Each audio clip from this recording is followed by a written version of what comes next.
அஸ்ஸலாமு அலைக்கும் வரஹ்மத்துல்லாஹி வபரகாத்துஹு. இன்றைக்கி லமீர்களை பற்றி தான் நம்ம படிக்க போகிறோம், சரிங்களா? ஹுவ ஹுமாஹும், ஹிய ஹுமாஹுன்ன, அன்த அன்துமா அன்தும், அன்தி அன்துமா அன்துன்ன, அன நஹ்னு. லமீர்கள் அப்படின்னா பிரதிபெயர்ச்சொல். இது மொத்தம் எத்தனை? 14, சரிங்களா? இதை பற்றி தான் நம்ம என்ன செய்ய போகிறோம், ஈஸியாக எப்படி படிக்கலாம் அப்படிங்கிறத நம்ம பார்க்க போகிறோம். இப்போ இந்த கைகளை வச்சு பாருங்கள். ஹுவ ஹுமாஹும், ஹிய ஹுமாஹுன்ன, அன்த அன்துமா அன்தும், அன்தி அன்துமா அன்துன்ன, அன நஹ்னு. இங்கே 2 கவனிக்கணும். இங்கே எக்ஸ்ட்ரா 2-3 கோடு இருக்குன்னு நினைக்கக்கூடாது. 2 கோடை மட்டும்தான் நம்ம கவனிக்கணும்.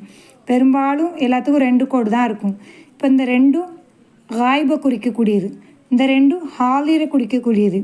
இது தன்னிலை தன்னை குறிக்கக்கூடியது, முத்தக்கல்லி, சரிங்களா? இந்த 2ம் காய்பா, ஆண்பாலுக்கு 3, பெண்பாலுக்கு 3. இந்த 2ம் ஹாலிரை குறிக்கக்கூடியதா, ஆண்பாலுக்கு 3, அதேமாதிரி பெண்பாலுக்கு 3. இது 2க்கும் பொதுவானது, சரிங்களா? நாங்கள், இது ஆணும் சொல்லிக்கலாம் பெண்ணும் சொல்லிக்கலாம், 2க்கும் பொதுவானது. இது ஒன்றாச்சா? அதுக்கடுத்து பாருங்கள். இப்போ இதெல்லாம் ஒருமை. ஹுவ ஹிய, அன்த அன்தி, அன, இதெல்லாம் ஒருமையாச்சா? ஹுமா ஹுமா, அன்துமா அன்துமா இருமையாச்சா? ஹும் ஹுன்ன, அன்தும் அன்துன்ன, நஹ்னு, இதெல்லாம் பன்மையாச்சா? மொத்தம் 14. ஏன்னா காய்பில் ஆண்பாலுக்கு 3 பெண்பாலுக்கு 3, ஹாலியில் ஆண்பாலுக்கு 3 பெண்பாலுக்கு 3, முத்தக்கல்லிம்க்கு 2.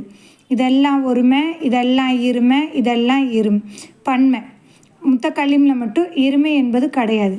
இது ஈஸியாக இருந்துச்சு அப்படின்னா இன்ஷா அல்லாஹ் இந்த மெத்தடில் நீங்கள் படிச்சிங்கன்னா உங்களுக்கு என்றைக்கும் மறக்காது, சரிங்களா? பிடிச்சிருந்துச்சி அப்படி சொன்னால் லைக் பண்ணுங்கள், ஷேர் பண்ணுங்கள், நன்மையை நாடி. அஸ்ஸலாமு அலைக்கும் வரஹ்மத்துல்லாஹி வபரகாத்துஹு.